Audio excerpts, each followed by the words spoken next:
सबको मेरा प्यार भरा प्रणाम और हम सब की तरफ से अपनी माई बाप कैप्टन रीटा जी को प्यार भरा प्रणाम। मैं आप सबका इस मीटिंग में स्वागत करती हूँ और हम सब मिलकर अपने माई बाप का तहे दिल से स्वागत करते हैं। और हम इस बार इस सेशन में जानना चाहते हैं कि पेरेंटिंग कैसे करें। मतलब पेरेंटिंग में बहुत सारे पहलू भी आते हैं, वो सब हमें समझना है। तो मैं माँ से विनती करती हूँ कि इस बारे में जानकारी दे डिटेल में और हमारे प्रश्नों के भी उत्तर दे। ओवर टू यू माँ। थैंक यू माई बाप। सब लोगों के पास नोटबुक पेन है ना? देखो, आज का टॉपिक है पेरेंटिंग। मैं आज जो हूँ उस तरह से ही मैं बात कर पाऊँ, है ना? आज जो हूँ मैं, सबसे पहले मुझे आप लोग ये बताइए कि पेरेंटिंग का मतलब क्या? उसको अलग अलग भाषा में, अलग अलग वर्ड्स में आप मुझे समझाइए। रेज योर हैंड ताकि माधवी आपको चांस दे, अनम्यूट करे, आपको बयां करने का कि पेरेंटिंग का मायने क्या है। क्योंकि पहले के जमाने में किसी ने पेरेंटिंग वर्कशॉप्स, पेरेंटिंग की सेशंस कभी हमारे माँ बाप ने तो नहीं, है ना? It's a new age concept. तो क्यों न्यू एज कंसेप्ट हुआ? क्योंकि कलयुग आने लगा, है ना? हमारी याददाश्त जानने लगी कि हमारा व्यवहार कैसा होना चाहिए, इसलिए ये सब की जरूरत पड़ने लगी। तो आप मुझे बताइए कि पेरेंटिंग का मतलब आपके लिए क्या होगा?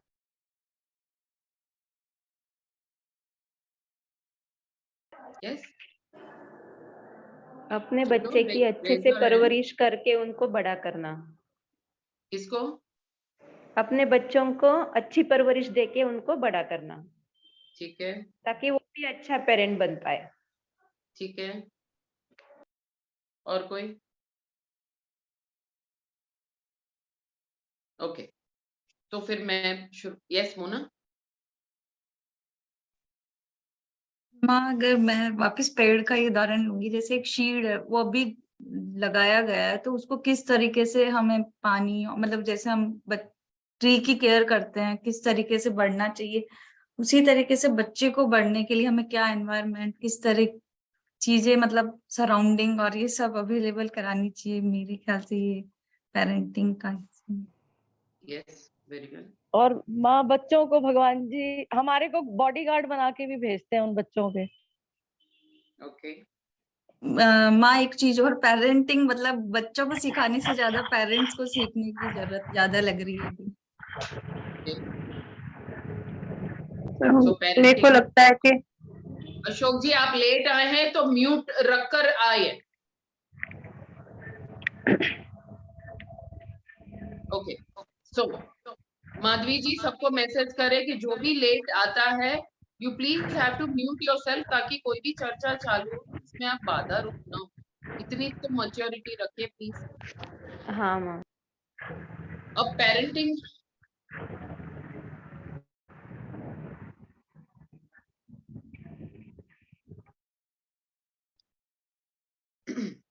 पेरेंटिंग में कितने, देखो वैसे पेरेंटिंग को मैंने बहुत बड़ा स्वरूप दिया। इन द सेंस पेरेंटिंग सिर्फ माँ बाप, पेरेंट्स और बच्चों के बीच में नहीं होता है।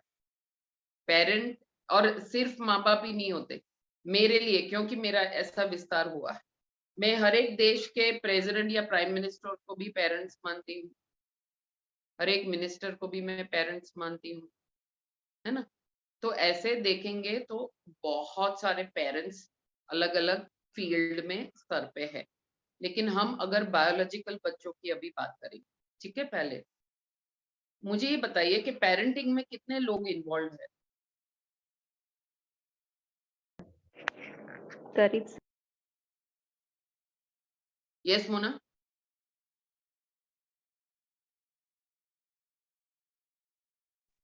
How many people are involve in parent? घर से शुरुआत करें तो बायोलॉजिकल पेरेंट्स हो गए, उनके ग्रैंड पेरेंट्स, और सोसाइटी, मतलब अगर उनका जो social, don't go there, school, थोड़ा नैरो डाउन। पेरेंटिंग एक ही इंसान का मामला है या दो का?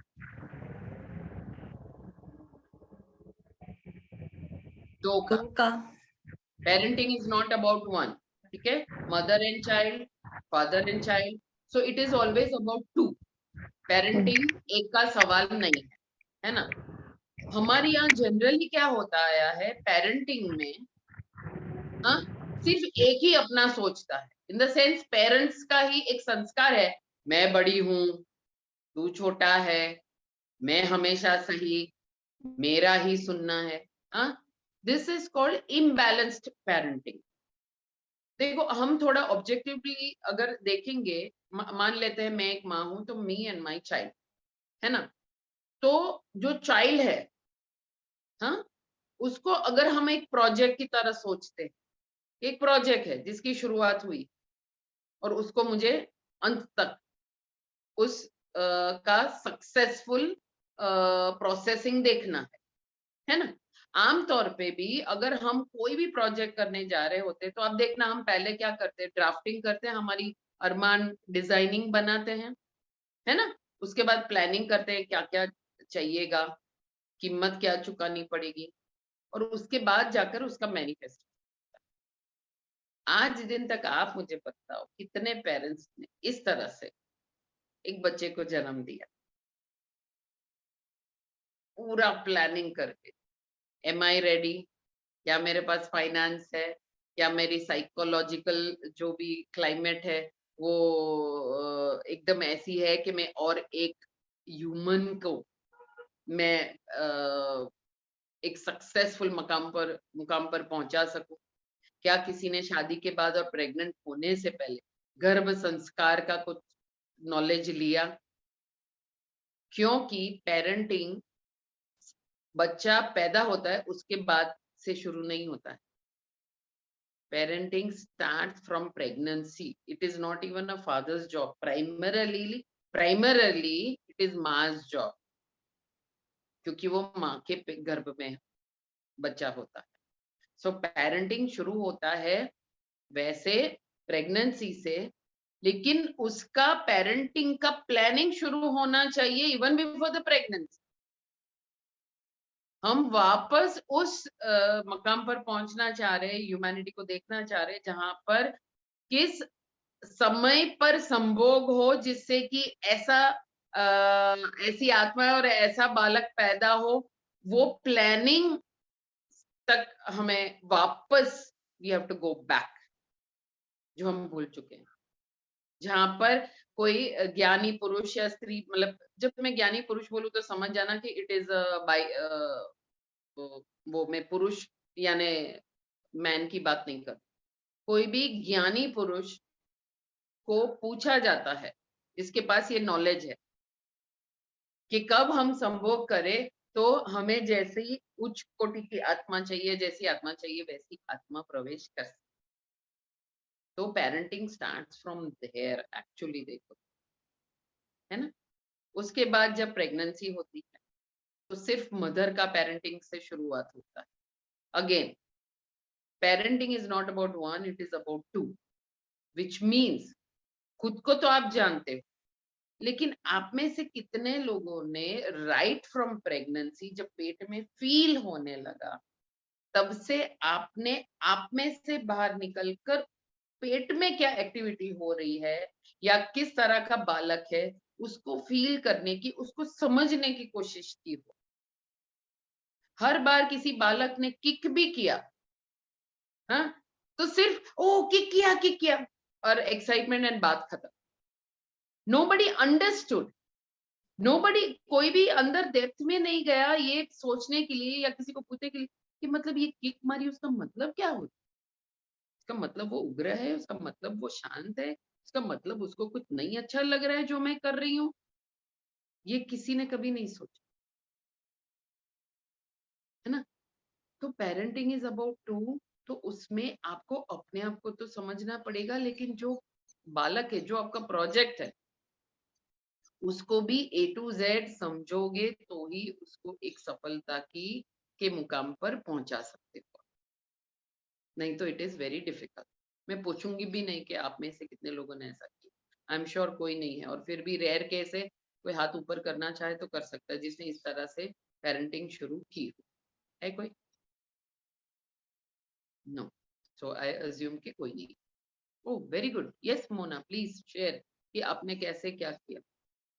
हाँ, मैं प्रेग्नेंट होने से पहले ही मैंने अफर्मेशन किया था कि मुझे अब बेबी चाहिए। सेकंड वाले में, फर्स्ट वाले में मेरे को नहीं इतना था। हम्म, हम्म, मेरे को प्रेगनेंसी हुई, उसके बाद मैं डेली उस मतलब बेबी को और अपने आप को मतलब कनेक्ट करके और कुछ अच्छा उसके लिए बोलती थी, एक सतयुगी आत्मा है और इस तरीके से बोलती थी। कभी very अगर उसने किक नहीं, मतलब जो आप कह रहे हैं कि क्या उसको मूवमेंट फील नहीं होता था तो मैं उससे बात करती थी।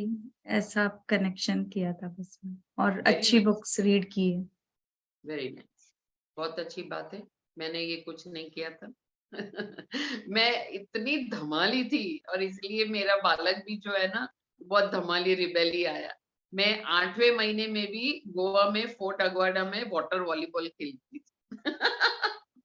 Anyway, so coming back to parenting, very good Mona. जब पेरेंटिंग जिसको करना है उसको समझना बहुत जरूरी,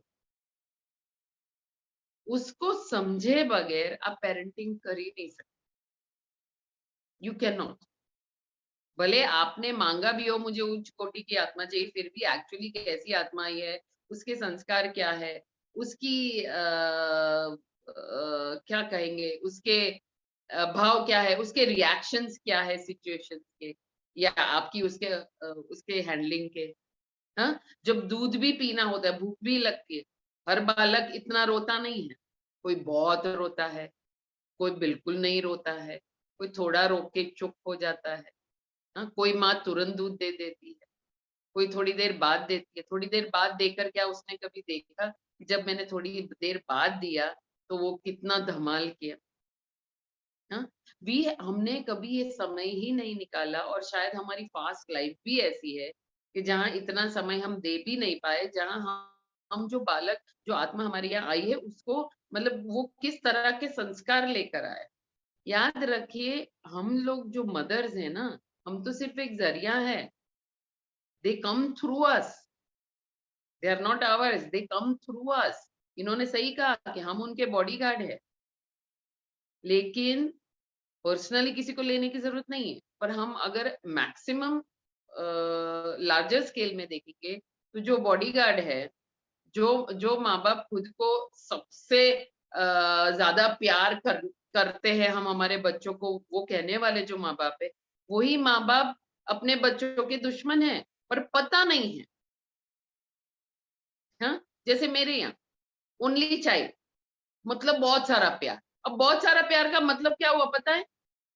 तुरंत खाना दे देना, नहीं पसंद आए टैंट्रम थ्रो करे तुरंत दूसरा कुछ बना देना, माँ नहीं बनाएगी तो तुरंत सास बना देगी, सास ने ना किया तो तुरंत नानी बना देगी, नानी ने अगर मना किया तो माहौल ही ऐसा है कि ननन जाकर बना देगी। कोई टॉय भी चाहिए, एक ने माँ ने ना बोला लेकिन आजू बाजू वाले जो है, तो पहले इस वजह से क्या होगा, खास करके जो फर्स्ट चाइल्ड या तो ओनली चाइल्ड होते हैं वो जिद्दी बनेंगे,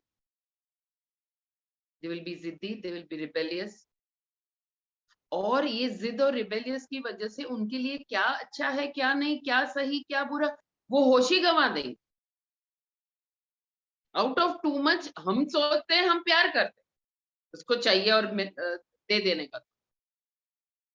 तो सबसे पहले हर माँ का ये जॉब भी हो जाएगा पेरेंटिंग में, थोड़ा स्ट्रिक्ट, जो हम स्पिरिचुअल भाषा में कहते हैं, जो मैंने भी नहीं किया, बाउंड्री। मोना, नया प्लांट सैपलिंग होता है, हर कोई आता जाता रास्ते पर पब्लिक के इसमें जो फुटपाथ के बाजू आजकल सब प्लांट कर रहे हैं, हर कोई जितने लोग वहां से गुजरेंगे वो सब हाथ लगाएंगे, क्या होगा?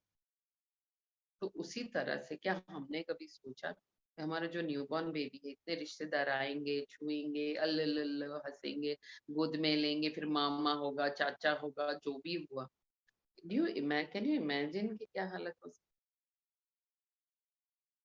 जब एक शेक हैंड करने से एनर्जी ट्रांसफर होती है, तो सोचो गोद में ले लेंगे, पप्पी करेंगे, पता नहीं क्या क्या करें, उससे उस बच्चे की ऑरा में कितने हेवीनेस आ जाएगी, ये आपको अंदाजा है?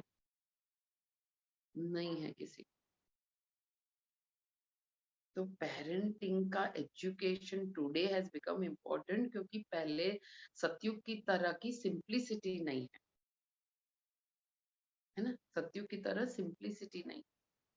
गांव में अगर मिट्टी के इसमें बच्चा रहता है या गौ छान के घरों में रहता है, वहां 5 लोग भी उसको छुएंगे ना तो उसकी इम्यूनिटी या हो सकता है उसकी ऑरा में कोई फर्क ना पड़े, क्योंकि वो प्रकृति की गोद में पल रहा है। तो healing will be a constant process. पर ये कंक्रीट जंगल में नहीं, जहां पर इतने सारे ह्यूमन रिश्तेदार स्ट्रेस से भरे हुए हैं, लोभ से भरे हुए, वहां उस बच्चे को सुरक्षित ऐसे आप नहीं रख पाओ। इसलिए आपको सेट करना होगा कि कितने महीने बाद मेरा बच्चा मेरे और उसके फादर के अलावा किसके पास जाएगा। फिर वो मदर इन लॉ हो, फादर इन लॉ, ननंद हो, मौसी हो, बुआ, कोई भी हो। तो पेरेंटिंग में आपको सबसे पहले प्रायोरिटी बच्चे को देनी होगी, ना कि ये सोच के वो रिश्तेदार को बुरा लग जाए। बुरा लगे तो लगने दो। अगर आपने बुरा लग जाएगा सोचा तो आपका जो प्रोजेक्ट है वो सक्सेसफुल नहीं होने वाला है। तो आपने ही इनवाइट किया ट्रबल, आप ही इनवाइट करेंगे ऑब्स्टेकल्स, फिर आप ही कंप्लेन करोगे और फिर आप ही ढूंढने जाओगे कि अब ये स्मोकिंग कर रहा है, ड्रग्स में गया, ये हुआ, वो हुआ, बहुत एंगर वाला है, बहुत नॉनवेज खाता है, बहुत पैसा उड़ाता है। ऐसी सब, these are all hitches, these are all obstacles project के सक्सेस होने में, क्योंकि वो बैलेंस माहौल ही नहीं मिला, है ना। विरोधाभास सोच, मम्मी एंड पापा शुड, वो पहले और मोस्ट इम्पोर्टेंट होने चाहिए, जो निर्णय लेंगे कि इस बच्चे के लिए क्या अच्छा है और क्या नहीं। लेकिन वो पेरेंट्स को भी नोटबुक और ऐसे वर्कशॉप की तरह, मैं कहती हूँ, जब तक बच्चे को हम स्टडी नहीं करेंगे कि वो कैसी हैबिट्स लेकर आया है, वो बच्चा कैसे संस्कार लेकर, आपको क्या पता कैसे संस्कार लेकर आया, तो बाद में पता चलता है। कई बार बचपन में भी एकदम इनोसेंट बच्चे होते हैं और बाद में कुछ और बन जाते हैं। कुछ डोरमेंट सोए हुए जो संस्कार होंगे वो एकदम से जग जाते हैं। तो पहले तो जैसे ही बालक होता है, आपको उसको पूरा स्टडी करना पड़ेगा कि वो कौन से संस्कार या कौन सी आदत लेकर आया है जिससे आपको उसको बचाना है। जैसे रेखा ने कहा बॉडीगार्ड, तो बॉडीगार्ड का ये भी तो जॉब है ना कि वो देखे कि वो, मान लेते हैं शाहरुख खान का बॉडीगार्ड है, तो बॉडीगार्ड का काम ये भी है कि कभी अगर शाहरुख खान गुस्से में है तो वो खुद को ही ब्लेड न मार ले, क्योंकि उसको कुछ पता नहीं है। समझ में आई बात। तो पेरेंट्स को पहले तो पूरा बच्चे को पहले थोड़े महीने समझना पड़े। और ये भी आप लोगों ने कहावत सुनी होगी कि पालने में से ही क्या पता कुछ चल जाता है। व्हाट इज, पालने में से ही मतलब फितरत उसकी क्या है, क्या पूत रेखा? के पग पूत पालने के में दिख जाते हैं, पूत के हाँ पग हाँ, पालने में दिख जाते हैं। पालने में दिख जाते। कितनों ने देखे, ऊपर ऊपर से देखा है हम सब, लेकिन ऊपर ऊपर से देखने के बाद ये स्टडी करना कि फ्यूचर में ये कितना बड़ा जिद बन जाएगा, फ्यूचर में ये कितना बड़ा नुकसान करेगा, ये हमने कभी नहीं सोचा, है ना। खास करके देखो, पता है जग्गी वासुदेव या किसी ने कहा है कि I am against intercaste marriage, शायद ये बोला है उसने। क्यों? क्योंकि पेरेंटिंग पूरी अलग होगी, माहौल पूरा अलग होगा। एडजस्टमेंट, जितने आप यंग हो उतना आप फास्ट एडप्ट कर सकते हो, फ्लेक्सिबिलिटी ज्यादा होती है, क्योंकि मन इतना प्रगाढ़ नहीं हुआ होता है, इतना स्टबन नहीं हुआ होता है। लेकिन हमारे यहाँ शादी कब होगी? 20, 22, 24, 20 से 30 के बीच में, एग्जाम्पल में हम एक एवरेज लेते हैं।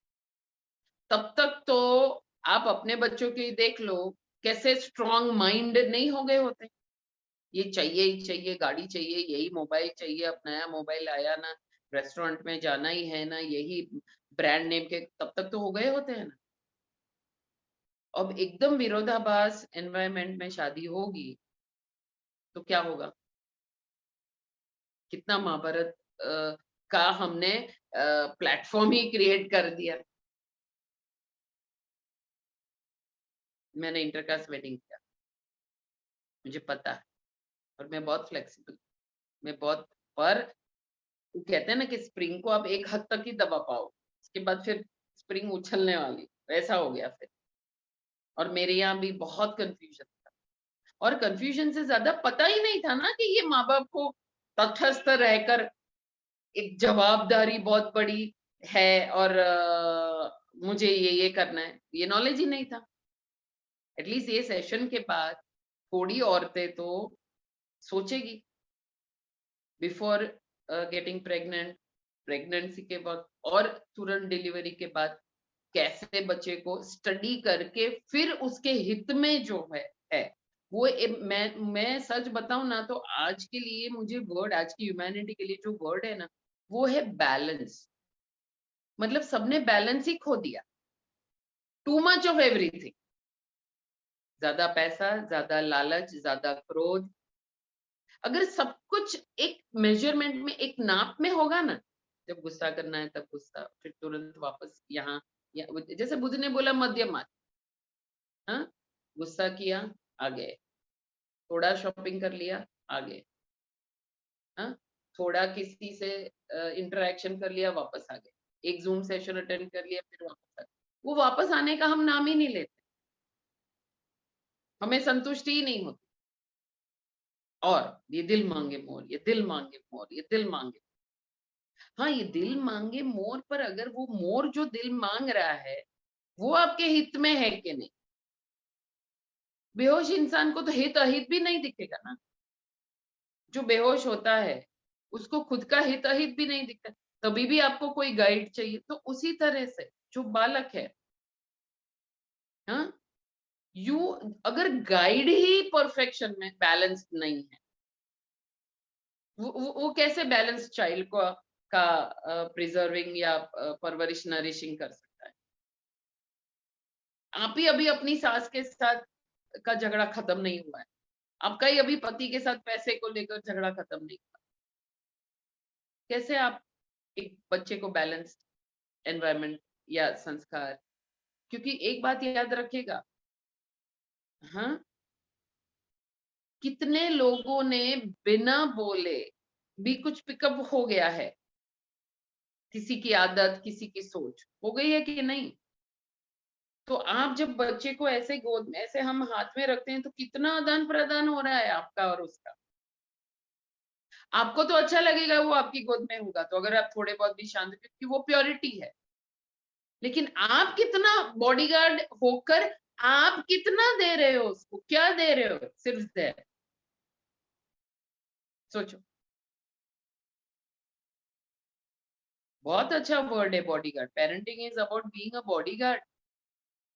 वो कोहिनूर है जो आपके यहाँ आए हैं, वो आत्मा इस आपको खुश करने से ज्यादा आप पर एक जवाबदारी दे रहा है कि देख, जब तक मैं 13, 14, 15 नहीं हो जाऊंगा तब तक मुझे तो कुछ समझ नहीं आएगा, तुमको ही मुझे, आपको ही मुझे सही गाइडेंस, सही हाथ पकड़ के, सही सोच, सही हैबिट्स, हाँ, आपको ही बचपन से मुझे नॉनवेज नहीं देना है, आपको ही बचपन से जब आप गुस्सा हो तो मुझे नहीं उठाना है, बचपन से ही आपको स्टॉप सिग्नल करनी है रिलेटिव्स और दूसरा कोई, फिर रिलेटिव में, मैं जब रिलेटिव बोलती हूँ ना, I am talking about a third person, माँ बाप के अलावा रिलेटिव, माँ बाप के अलावा रिलेटिव, नॉट इवन आपका पहला चाइल्ड भी नहीं। क्योंकि मैंने ऐसे घरों में भी देखा है जहां दूसरा चाइल्ड आया तो पहला चाइल्ड बचपन से ही जेलसी उसमें क्रिएट हो गई है, तो फिर वो जेलसी का भी वो जो न्यूबॉर्न बेबी है उसमें जाएगा, वो उसको हाथ में लेगा। आई नो आप बोलोगे यार इतना सारा सोचना पड़ेगा, फिर यस, सोचना पड़ेगा। अगर आप न्यू मदर हो तो सोचना ही पड़ेगा। अब मोस्टली यहाँ जितनी मदर्स है जो मेरे जैसी है, जिनके पास पहले, मेरे पास भी अभी अभी ज्ञान है, जिनके पास पहले ये ज्ञान नहीं था, हाँ, उनकी बात करती हूँ मैं, ठीक है। पेरेंटिंग, जिनके बच्चे बड़े हो गए, है ना, आपको अपने ऊपर काम इस तरह से करना पड़ेगा कि ये अब आप, हमारा वो समय गया जहाँ हम उसको क्या सिखाएं, अनलेस के ऐसा बच्चा है जो आज भी पूछेगा आपको, हाँ मम्मी मुझे सिखा, that is a different thing. अगर स्पिरिचुअल रीबर्थ, जिसको द्विज हम कहते हैं, अगर आपका बालक जैसे मेरा जा रहा है, अगर वो द्विज से गुजर रहा है तो आपके पास फिर भी चांस है कि आप कुछ संस्कार दे पाओगे। अदरवाइज क्या हुआ है, अब वो लर्निंग मोड में, स्पेशली पेरेंट्स के पास है तो लर्निंग मोड में आजकल के बच्चे नहीं। तो आपको एक ही बात अपने आप को पूछनी होगी, ये बच्चा मुझे क्या सिखा रहा है, ये बालक तभी मुझे क्या सिखा रहा है। मुझे पेशेंस सिखाने आया, मैं इम्बैलेंस हूं तो मुझे बैलेंस सिखा रहा है। मैं वासना से भरी हुई हूँ तो क्या मुझे प्योरिटी की तरफ ले जाने आया है, क्या कह क्या रहा है ये बच्चा। क्योंकि वो हमारा जो बालक है, हाँ, एक उम्र के बाद, जब तक 13-14 है तब तक फिर भी वन साइडेड चल सकता है, इन द सेंस क्योंकि आपके पास पावर है, आप बॉडी गार्ड हो। लेकिन अब उसके पास खुद का मन भी आ गया है, अब उसकी आदतें भी हो चली है, अब उसकी लाइक डिसलाइक्स भी हो चली है। अब यू विल हैव, अगर अब बैलेंस चाहिए, अगर अब रिश्ते को अच्छा करना है, अगर हमारा प्रोजेक्ट थोड़ा बिगड़ गया है तो अब उसको सही करना है। अब 2 वे चलेगी गेम, 1 वे गेम सिर्फ 13 तक हो सकता है, उसके बाद 2 वे चलेगी, टीचिंग एंड लर्निंग। पर टीचिंग आपके हाथ में है, पर सामने वाला लर्न करेगा कि नहीं वो आपके हाथ में नहीं है। पर आपकी लर्निंग तो आपके हाथ में है, हम क्या सीख सकते हैं वो तो हमारे हाथ में उतना ही कर पाएंगे अब। हाँ, what is my child teaching. चलो, हमारे यहाँ बहुत ज्यादा पैम्पर हो गया, हाँ, और अब मुझे उसकी जिद पर काबू लाना है। आपको लगता है एकदम से आ जाएगा, और आपको लगता है कि आप अभी जिस तरह के इंसान हो, आप भी, हाँ, जितना भी होश है, आपके पास वो ताकत होगी कि जब आप उसको कुछ अभी अभी अब रेक्टिफाई करने जाओगे, वो आपको सुनाएगा नहीं, आई बड़ी, बिल्कुल नहीं सुनेगा। बिल्कुल नहीं सुनेगा। लेकिन कब सुनेगा, जब वो गलती कर लेगा, माँ कुछ लेसन ले लेगा तब आएगा पेरेंट्स के पास। वो एक पहलू है, यस, बट वो तब आएगा जब उसको पता चलेगा, जब वो देखेगा, जब वो उसको एहसास हो जाएगा कि मेरी माँ बहुत आप शांत powerful है, मेरी माँ बहुत पावरफुल है, मेरी माँ बहुत सुलझी हुई है, my mother is this, my mother is that, my father is दबंग, माई मैं आंख बंद करके मेरी माँ पर विश्वास कर सकता हूँ मेरी प्रोटेक्शन के लिए। सो आफ्टर 13, अगर पेरेंटिंग पहले सही नहीं हुआ बिकॉज हमारे पास नॉलेज नहीं था, नहीं सही हुआ है, अब हम क्या कर सकते हैं, अब हम अपने आप को बिना उसको सुधारने का दिमाग में लाए हुए, your presence will change it. मतलब पहले फिर भी वाणी, फिर भी टीचिंग वर्ड्स में हो सकती थी, अब वो चांस चला गया। अब साइलेंट पावर यूज करना पड़ वो, पर वो साइलेंट पावर के लिए आपको साधना करनी पड़ेगी, वो साइलेंट पावर के लिए आपको स्वाध्याय करना पड़ेगा। मैं, मेरा बेटा सिंगल, मतलब एक ही चाइल्ड है, टोटल टोटल पैम्पर्ड, टोटली। मतलब अगर बर्थडे पर मैंने कोई टॉय का मना किया तो दादी ने दिला दिया, अगर मैंने पार्टी देना का मना किया तो नानी ने बहुत बड़ी पार्टी दे दी। मतलब फर्स्ट बर्थडे में 11,000 का उसको ऑटोमेटिक कुछ स्कूटर दे दिया था, विच शायद मुझे भी उस वक्त खुशी मिली होगी कि हाँ मेरे ससुराल में कितना अच्छा लगेगा, कि इसके मायके से इतनी बड़ी गिफ्ट बच्चे को मिली या जो भी होगा, उस समय की मैं बात कर, लेकिन आज समझ में आता है it was a wrong decision, it was a wrong decision. 1 year child को 11,000 की क्या कीमत, उसको क्या, it was all about elders, it was never about child. और अगर बर्थडे है ना, जिसकी बर्थडे है ना, तो उसकी हित में क्या है ना, वो होना है, ना कि रिश्तेदार को दिखाने के लिए, ना कि ससुराल या मायके में कुछ भी दिखाने। हो सकता है उसके हाथ से मुझे एक पेड़ डलवाना था, ताकि जब वो 13 साल का हुआ, वो पेड़ बड़ा हुआ, उस पर फ्रूट्स लगा होगा, और मैं उसको बोलती, यार देख तूने फर्स्ट बर्थडे पर ये ट्री डाला था ना, देख कितने लोग रास्ते से जा रहे हैं, तो वो उसका फ्रूट, उसका फल वो खा रहे हैं। ये मुझे करना, सब रिश्तेदारों को ये करना, पर ये नहीं हुआ। वाई नहीं हुआ? क्योंकि हम में ही होश नहीं था, हमारे पास क्लैरिटी नहीं थी, हमारे पास हायर हायर, हाँ, नॉट एज इन गरीब अमीर की बात नहीं, हायर संस्कार, हायर क्वालिटी ऑफ थॉट हमारे पास नहीं। So parenting is more about parents, child तो फिर भी बाद में, चाइल्ड ने तो भरोसा करके आया। मैं ये नहीं कहती हूँ कि पूरा बोझ आप ले लो, 50-50 है, पिछले का जो संस्कार लेकर आते हैं। लेकिन आज की डेट में अगर बच्चे बड़े हो गए हैं और हम अब सोटी लेकर कुछ नहीं कर सकते, हमें हमारी पावर को बढ़ाना होगा, और वो दिव्य पावर के अलावा और कोई पावर नहीं चले। आपका डिवाइन पावर सामने वाले को मजबूर कर देगा आपके बच्चे को आपके पास आने की। सीमा ने सही कहा कि भाई जब वो गलती कर, लेकिन जब गलती अगर करा उसने उसने कोई नुकसान अपने आप पर लिया, हाँ, उसके बावजूद आप देखना कितने बच्चे आ सकते हैं इंस्टेंट अपने मम्मी के पास, रोने के लिए आएंगे, पर आपकी बात सुनने के लिए, आपका कहना मानने के लिए। अब देखना नहीं हो।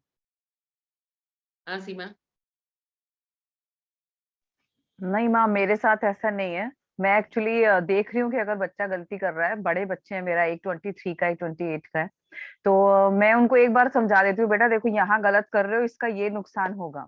वो नहीं सुन रहे हैं तो मैं फिर साइलेंट हो जाती हूँ, मैं उसको छोड़ देती हूँ, मैं इंटरफेयर करना बंद कर देती हूँ। उसके बाद जब वो उसका रिजल्ट देखता है तो फिर वो खुद कहता है कि ये अब नहीं दोबारा करूंगा, सॉरी आपने बोला था, लेकिन मैंने अपना टाइम भी वेस्ट किया और अपनी एनर्जी भी और पैसा भी। एक्चुअली वो समझने लगे हैं कि मम्मी हमें सही एडवाइस कर रही है, तो इसलिए अब वो ये समझते हैं, पहले नहीं समझते थे माँ, लेकिन अब तो सीमा, समझने लगे हैं। हाँ, यहाँ मैंने आपको एक चीज बहुत जल्दी बोलते हुए सुन ली कि हम्म, बच्चे ने बोला कि हाँ समय भी बर्बाद हुआ और पैसा भी, ठीक है, जी माँ, जी। Okay. So now just hold on. तो वो जो समय और ऊर्जा दोनों जो स्पेंड या वेस्ट हुआ, हाँ, अब जी अगर हमारे पास ज्ञान होता, अगर हमारी पावर इतनी होती, या अगर पहले से ही हमारी ट्रेनिंग ऐसी बच्चे के लिए होती, तो हम यही एनर्जी, समय और पैसे को बचा सकते थे।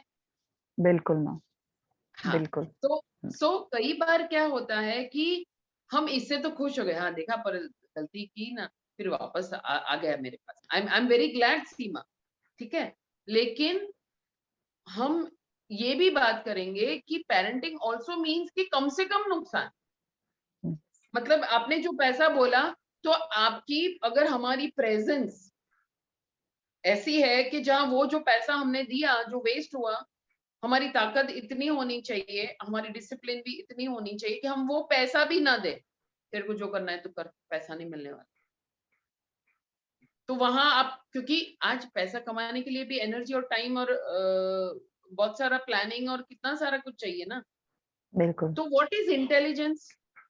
कम से कम नुकसान में कैसे हमारा प्रोजेक्ट ज्यादा से ज्यादा सक्सेसफुल हुए। Please right this down. Yes माँ। कम से कम नुकसान, कम से कम लॉस में हम कैसे हायर क्वालिटी ऑफ लाइफ जी सकते हैं।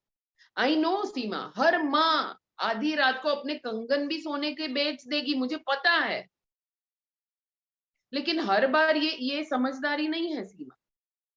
हो सकता है 5 साल बाद यही सोने के कंगन हम अपनी बेटी की शादी होगी तो उसमें गिफ्ट में देंगे और वो पहनेगी और खुशी महसूस करेगी, है ना?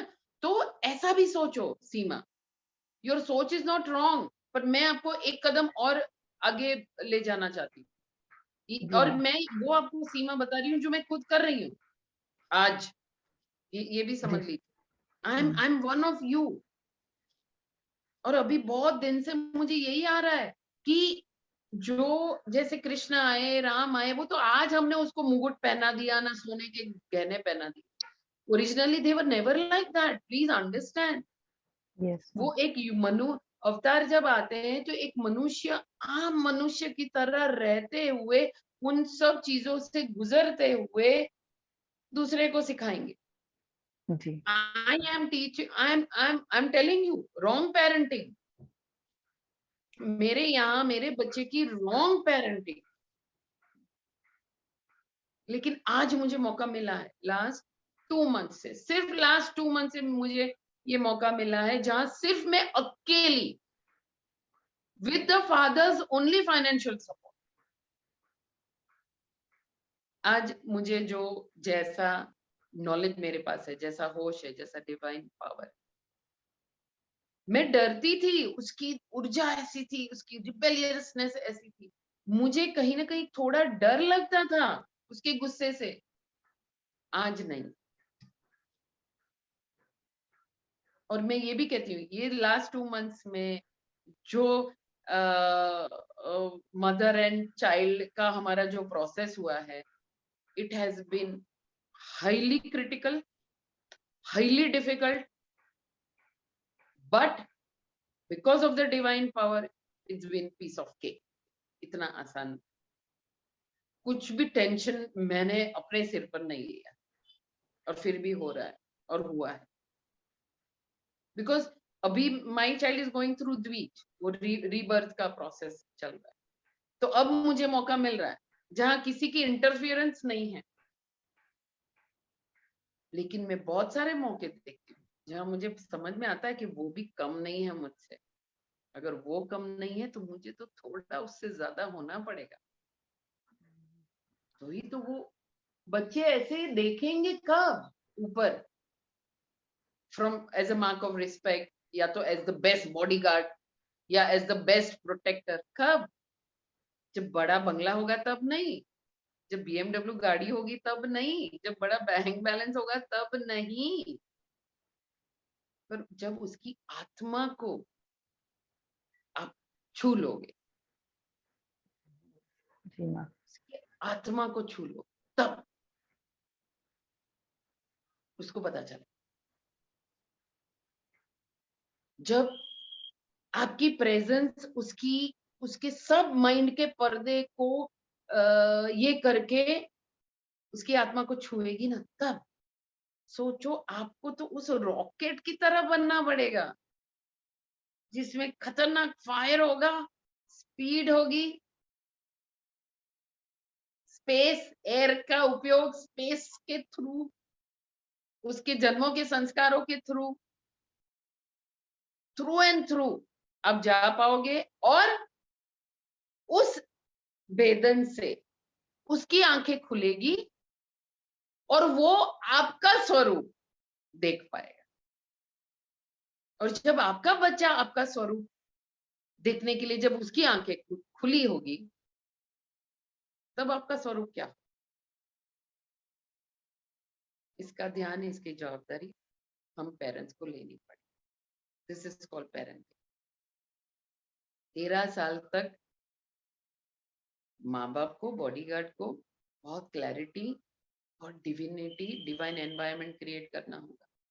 अगर हम सच में बहुत अच्छा मनुष्य चाहते, कृष्ण जैसा, राम जैसा मनुष्य हम चाहते हैं, तो मैं राम का कम, क्योंकि मैं इतनी ओबीडियंट का मेरे पास एहसास नहीं है, मैं कृष्ण के साथ ज्यादा रिलेट कर पाती हूँ। तो अगर कृष्ण जैसा बालक हमें चाहिए जो सेवियर ऑफ द वर्ल्ड हो, तो फिर ऐसा करना पड़ेगा। लाड भी करना है, ऐसा नहीं है, आज कई बार जब बेटा कुछ करता है और मुझे गुस्सा आता है, उसको भीतर से लगता है अब ये शायद खाना नहीं बनाएगी मेरे लिए, और मैं एकदम प्यार से खाना बनाऊं, लेकिन मेरा जो भी दबंग है वो नहीं छोड़। हमें बच्चों से डबल पावर वाले बनना पड़ेगा, हमें बच्चों से डबल होश वाले बनना पड़ेगा। पेरेंटिंग इसको कहते हैं। उसके पेरेंटिंग इसको नहीं, इसके बाद पेरेंटिंग कर सकते हो। दिस इज द ग्रेजुएशन का कोर्स, तब तक आप पेरेंटिंग कर ही नहीं सकते हो। पेरेंटिंग तो फिर भी बाद में, पहले तो पेरेंट क्या होता है, कैसा होता है, होश वाला, दिव्य, क्लैरिटी ऑफ माइंड, जिसका कर्मा लाइट हो गया है, तब जाकर वो हैवी बन सकता है, जिसके भीतर से कंपटीशन, जेलसी ये सब चली गई है। वरना आपके पास जितना है ननद के प्रति, उनके बच्चों के प्रति, सास के प्रति, वो सब आपके बच्चों में तथास्तु तथास्तु तथास्तु। You will create a duplicate you, please don't do that. मैं बचपन से ऐसी हूँ, मेरे पापा और बुआ का झगड़ा हुआ था, बात नहीं कर रहे थे। मैं तो जब भी बॉम्बे जाऊं, मैंने कहा मैं तो बात करूंगी, जाऊंगी भी। एक बार शायद पापा ने बोला भी होगा, हम मेरे साथ बात नहीं करते और तुम लोग क्यों बात करते हो? मैंने कहा वो तुम जानो, आपका झगड़ा जाने, मुझे क्या, मेरी तो बुआ है, मैं तो बात करूंगी। अगर आप में ये ताकत है तो वेरी गुड। ओके, मुझे आज के लिए पर ये वी विल डू, हम सेकंड सेशन करेंगे इसके, बहुत सारी बातें पेरेंटिंग के लिए है। अभी ओपन फॉर क्वेश्चंस, अभी जितनी बातें की उसमें कोई प्रश्न है तो प्लीज पूछिए।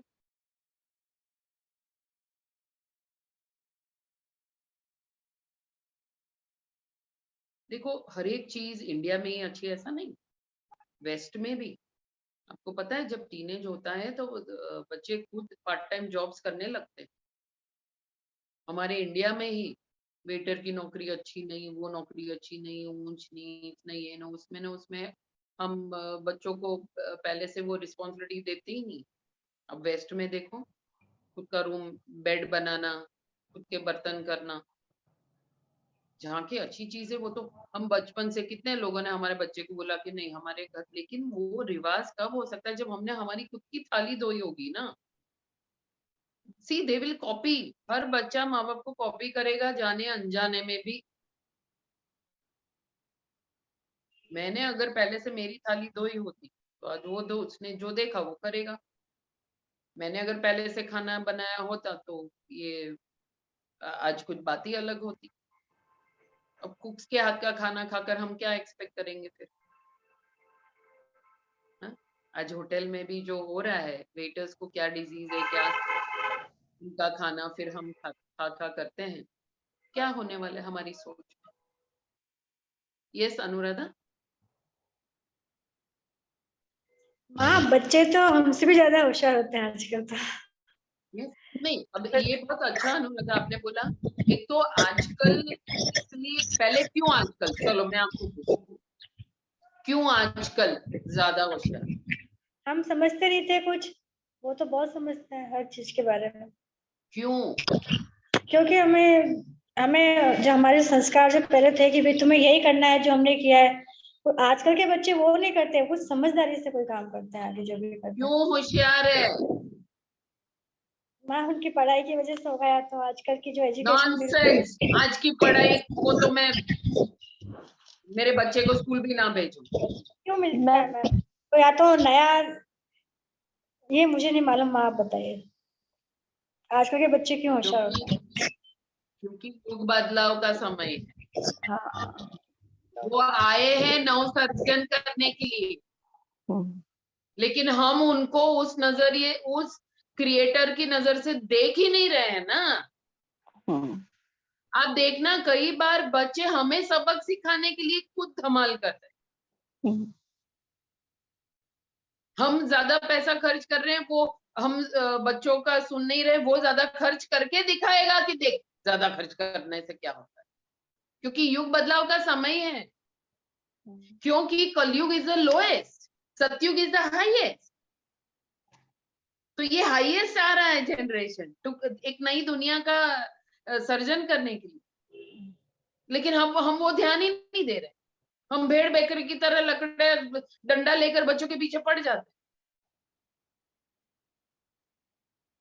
मुझे तो लगता है कि एमबीए भी नहीं कराना चाहिए, पहले दिन से ही वड़ा पाव बेचने बिठा दो बच्चे को, उसको पता चले आटे दाल का भाव और पैसे कितना कहाँ खर्च का और कैसे आता है। स्कूल जा और 1 घंटा वड़ा पाव बेच रोज शाम। हम में से कितने लोग ये कर पाएंगे? वही तो है, वही तो है। हमने क्यों सिर्फ पैम्परिंग को, सिर्फ हाँ बोलने को प्यार समझ लिया, क्यों नो को प्यार नहीं समझा?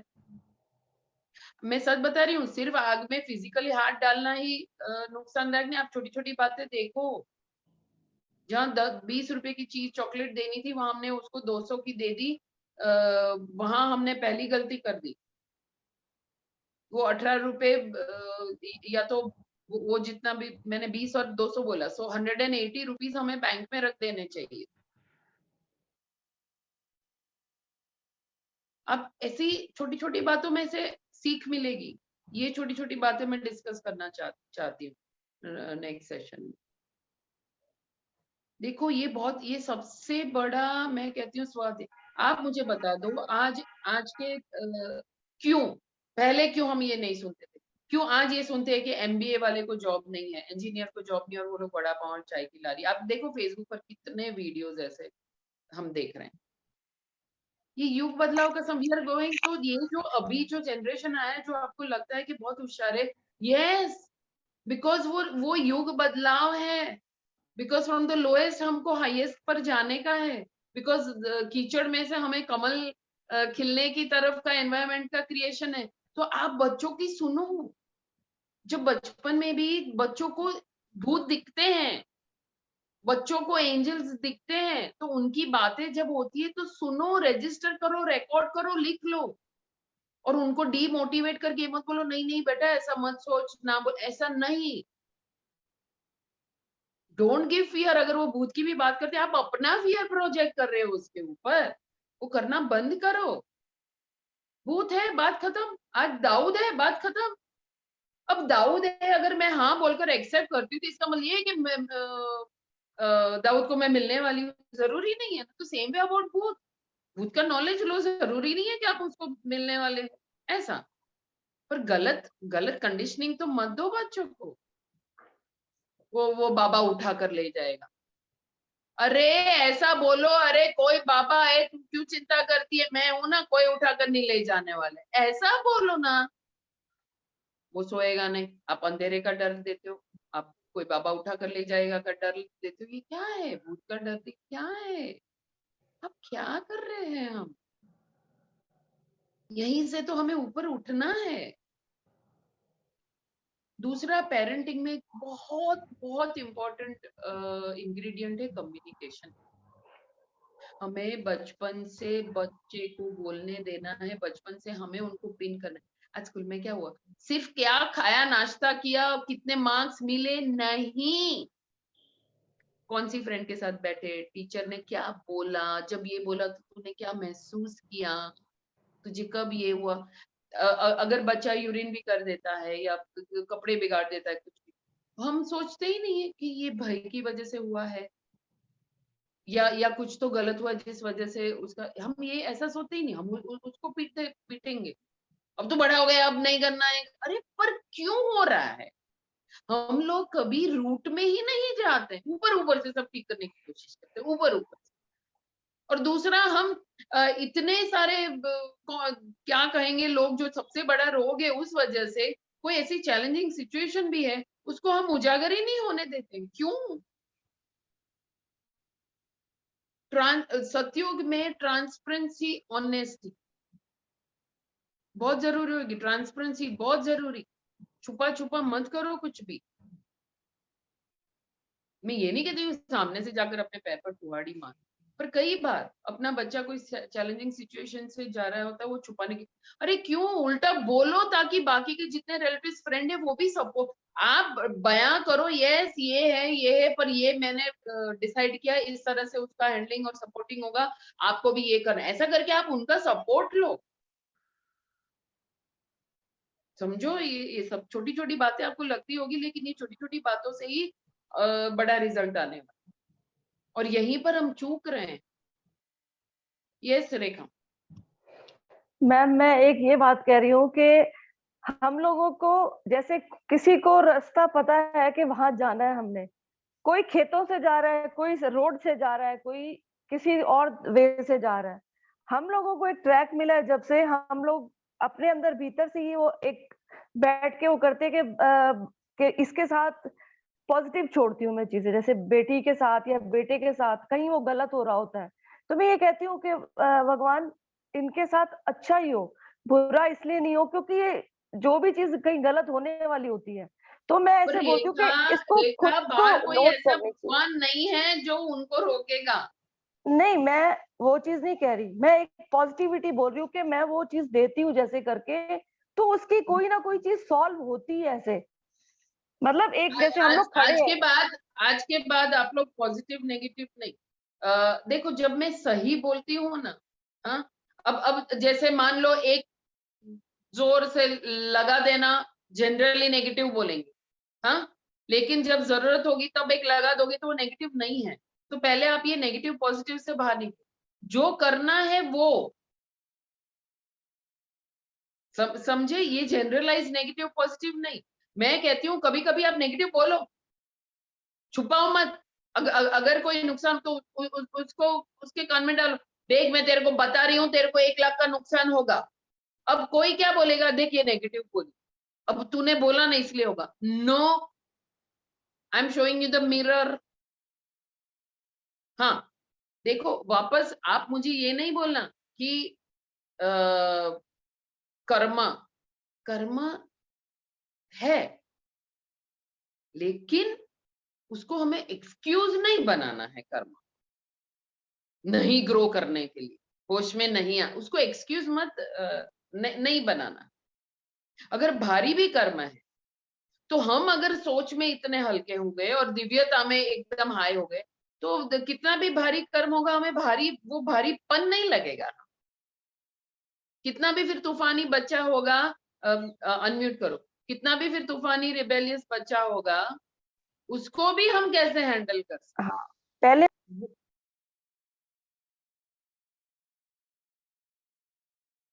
आवाज मैं नहीं आ रही। मैं माँ पहले बच्चों को कुछ भी कह देती थी, डांट देना, कुछ भी कह देना, लेकिन जब से मैं आपके साथ जुड़ी, या आपने पहले मुझे कहाँ भेजा था, जैसे मैं आपके थ्रू, मतलब आपके वे में ही गई कहीं पे, पत्री जी से जुड़ी थी, तो वो मैं धीरे धीरे सुनते सुनते सुनते आपकी बातें, मैं ज्ञान मेरा बढ़ता गया अंदर, तो मैं बच्चों को मैं जानना शुरू करा, उनको बोलना बंद करा मैंने।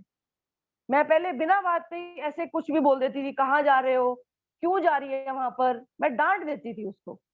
तो उसके बाद धीरे धीरे मैंने उसको अपनी जगह खड़ा किया।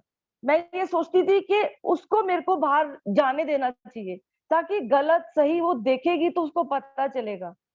अब वो कहीं भी जाती है ना, सिर्फ एक ही चीज पूछती हूँ कि तू वहां पर पहुंच गई, हाँ, तो उसके बाद बेटा ठीक है ना। अब मैं धीरे धीरे अपने वर्ड चेंज कर रही हूँ, तो और मैं मेरी हम आप जो कह रहे हो मैं समझ गई, ओवर प्रोटेक्शन भी जो हम कई बार हाँ करते जी, हैं ना, हाँ पता जी, है ओवर प्रोटेक्शन का भी हमें वक्त कब मिलता है, जब हमारे पास जीवन में कोई लाइफ पर्पस नहीं होती है, तब हाँ, हम बहुत फ्री होते हैं, तब फिर हम बच्चों तब के पीछे पड़। लेकिन अगर आपके हाँ, पास ऑफिस होती, आपके पास कोई सोशल वर्क होता, आपके पास खुद के लिए कोई लाइफ पर्पस होती, हाँ, तो भी आपको नहीं आप बच्चों के पीछे बार बार नहीं पड़ते, समझो इस बात। ये भी हो सकता है। हाँ, मतलब क्योंकि हर एक महिला की सिचुएशन अलग है। हाँ, मैं हाउस वाइफ हूँ। मैंने हाँ, आज तक अपने बच्चों, पहले जॉइंट फैमिली थी, पूरा टाइम दिया उनको, उसके बाद सिर्फ ये 2 बच्चे, उसके बाद मैं मानोगे नहीं मैम, मैंने किसी को टाइम नहीं दिया, कुछ भी नहीं सोचा। और उसके बाद बच्चे ये सोचते हैं कहते हैं कि जब आप हमें इतना, आपने हमें वो टाइम दिया, इतना सब किया है कि आपकी चीज हमें हर्ट होती है, आप बुरा मत, हमें गुस्सा मत किया करो। आप करते हो तो हम सोचते हैं कि मम्मी को फील हो रहा होगा, कहकर भी वही दुखी हो रही होगी। और रेखा, पर इसमें एक बात भी सुन लो, अगर आपने और कुछ नहीं किया और सिर्फ इनके पीछे पड़े रहे ना, हाँ ये जी। सिचुएशन में भी मैं आप सबको बता देती हूँ, इसमें भी इनडायरेक्टली फिर हम कई बार बच्चों को है ना गिल्ट दे देते हैं। हाँ, मैंने वही चेंज किया अपने आप को। हाँ, तो इसीलिए रेखा बैलेंस्ड जीवन जीना है हमें। हाँ जी, हाँ जी, तभी खुद के तभी लिए मैं बता 2 रही हूँ घंटे। कि हाँ, हाँ, मैं अब वही तो बता रही हूँ कि मैं ये चीजें आपकी सुनते सुनते सुनते मेरे को ऐसा लगा कि मुझे इतने अच्छे बच्चे मिले हैं जो मुझे सिखा रहे हैं, मुझे चेंज कर रहे हैं वो। पर ये अच्छा बुरा बोलना बंद करो, ये आपके लिए। नहीं, ठीक है, बिल्कुल ठीक है, मैं जो समझती हूँ मैम। है तो है, वो देखना शुरू हाँ, करो। हाँ आप जी, अपना लाइफ पर्पस ढूंढो, हाँ जी। है ना? ठीक है ना? Okay, anybody else? और किसी को कुछ कहना है? सीमा, आपको कुछ शेयरिंग करनी है? माधवी, पूनम, माँ, शकुंतला? मुझे तो ये पूछना है कि अभी तक तो जो हुआ वो हो गया, उसको तो हम यस, वापस कर नहीं सकते, हाँ, लेकिन जो यस, अब बच्चों का टाइम है और बच्चे बड़े हो गए, आगे हमें हाँ, उनकी आगे की फैमिली के लिए भी सोचना होता है सब, तो उस समय हमारा रोल कैसा होना चाहिए, हमें क्या सीखना है कि हमें हम मतलब उसके उस समय के लिए क्या तैयारी करनी है माँ, हमें अब क्या तैयारी करनी है? हाँ। इसमें डिटेल में नेक्स्ट सेशन में जाएंगे, पर आज मैं इतना जरूर कहूंगी सीमा, जी मैम। जो जैसा आप वो हो, वो जो चाहते हो ना, वो आप बनो। दे यू बी एन एग्जाम्पल। किस चीज का एग्जाम्पल? निर्भयता का, क्लैरिटी ऑफ माइंड का, करेज का, क्लेनलीनेस का, डिसिप्लिन का, ऑनेस्टी का। आप सिर्फ एग्जाम्पल बन सकते हो उसके लिए। ऐसा सोच लो, आप जितनी भी माँ इधर है, आप अपने बच्चे की मिरर हो, तो मिरर इमेज कैसी होनी चाहिए? एक वो, ठीक है? और ये है एक एकदम हम आइडियल सिचुएशन की बात करते हैं, है ना? अब दूसरी सिचुएशन है जहां बच्चे, अभी आपका रिलेशन ऐसा है जहां बच्चे ऑनेस्टली आपको उनके जीवन के बारे में नहीं बता रहे हैं, है ना? छुपा रहे हैं। क्यों छुपाएंगे भी? क्यों? क्योंकि पहले से हमने जज किया है, गुड, बैड, हाँ, हमने उनकी तरह उनको नहीं खिलने दिया है, तब ये। फिर भी आपको अच्छा जासूस बनना पड़े। सी, आप मुझे पूछो ही मत कि आपको क्या नहीं बनना पड़ेगा सीमा, एंड तक। इसी को तो मातृत्व कहते हैं ना। परमात्मा, बिल्कुल माँ।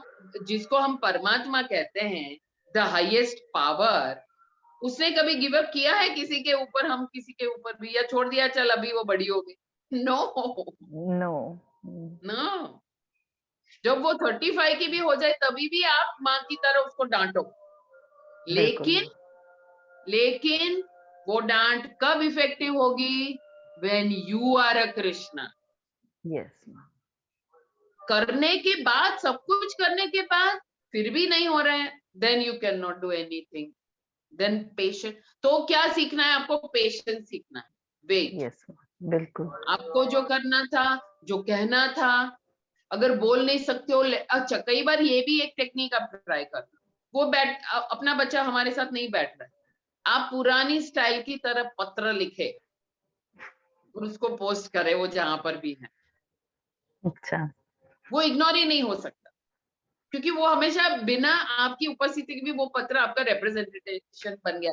जब भी थोड़ा भी उसको रोना आ रहा होगा या वीक होगा, जब वो आपके पास नहीं आ रही होगी, तब वो पत्र उसकी हिम्मत बन जाएगी, और वो पत्र के माध्यम से वो जान पाएगी कि ये एक ह्यूमन है मेरे जीवन में, who will never give up on। ऐसा। बिल्कुल। मैंने उसके बिल्कुल साथ माँ। नहीं बैठी, मैंने बातें नहीं की, पर वो तो हमेशा, आई ऑलवेज टेल एवरीबडी, मैंने आज दिन तक किसी की भी दोस्ती नहीं छोड़ी सीमा। सब जी, छोड़कर चले गए, जो छोड़कर चले गए, तो उनको तो मैं रोक नहीं सकती, है ना। बिल्कुल। और दूसरा कि तुमने मुझे छोड़ा क्योंकि तुम्हारी धारणा पर मैं खरी नहीं उतरी, तो वेरी सॉरी, तब तो तुम छोड़ ही दो मुझे। तो आप अपने बच्चे को अपनी धारणा में नहीं बांधना चाहते, but I like that word bodyguard. हो सकता है बॉडीगार्ड एक बार बोलेगा, सर या मैडम आज आप ज्यादा दारू मत पीना, हाँ, या ये आदमी अच्छा नहीं है, उसके साथ अफेयर नहीं करना, हाँ। पर फिर भी अगर नहीं सुना शाहरुख खान ने, तो फिर बॉडीगार्ड क्या करेगा? तो फिर सिर्फ उधर ही रुकेगा ना, कि भाई इन केस प्रॉब्लम हुआ तो आई एम देयर। मेरे बेटे के साथ मैंने यही किया है। मैंने उसको एक बात बोली थी, जब वो बिल्कुल मेरे कहे में नहीं, जिस दिन तुझे लगे ना तुझे इस कीचड़ से बाहर निकलना है, तुम मुझे सामने खड़ी पाओ, मैं सामने होंगी। और वो हुआ।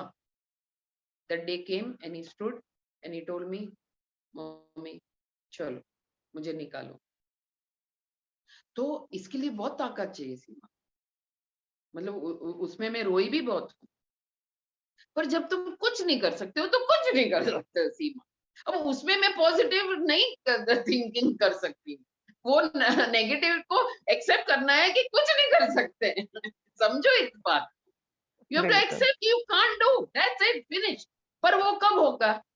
जब तुमको तुम्हारा पावर का पता होगा और आपने अपना बेस्ट किया होगा। आपने, अच्छा दूसरी एक बात भी मैं आपको बताती हूँ, मैंने कई पेरेंट्स को देखा है, वो हेल्प लेने के लिए उनको ईगो बीच में आता है, दूसरों से हेल्प, फिर वो एक्सपर्ट का हेल्प हो, किसी रिलेटिव का हेल्प हो, तो ये भी मत करो। देखो जिसका अहंकार होता है ना, वो ही हेल्प नहीं ले पाता है। जो जो सरल है ना, वो तो आराम से हेल्प ले पाए। So there are, I think ये टॉपिक बहुत बड़ा है, बहुत इंटरेस्टिंग, बहुत जरूरी है। तो नेक्स्ट सेशन हम वापस करते हैं इसका। आज थर्सडे है तो सैटरडे भी यही टॉपिक हम लेते हैं। और माँ मेरे मुझे तो पास लगता है इसके 2-3 सेशन तो बनाने पड़ेंगे। जरूर, और मैं नेक्स्ट सेशन में थोड़े ऐसे वाक्य बोलूंगी जो जनरल होंगे। अगर आपको मुझे बताने की भी जरूरत नहीं है, लेकिन हो सकता है मेरे वो बोलने से आपकी स्थिति वो हो सकती है, और फिर मैं आपको रास्ता दिखा सकती हूँ। पर एक बात अंडरलाइन तो आप जान लीजिए, आपके खुद के ताकत को बढ़ाने का, होश में आने का, इसके सिवाय कोई चारा नहीं। ठीक है? थैंक यू माँ, यस माँ, थैंक तभी यू आप वेरी माई मच। बाप लव यू माँ, प्रणाम माँ। बहुत बहुत धन्यवाद। माँ आज आपको हम देख तो के वो तो माई बाप माँ आपको देख के तो Thank you, मुझे माँ। भी बहुत हिम्मत मिली है, क्योंकि मैं भी सिंगल पेरेंट हूँ। और थैंक यू माँ, बहुत कुछ सीखा नो, है आपसे मैंने। सीमा पर यहाँ मैं कहूंगी कि इनके पापा फिजिकली, मतलब में नहीं है, लेकिन उनका अब पूरा सपोर्ट है।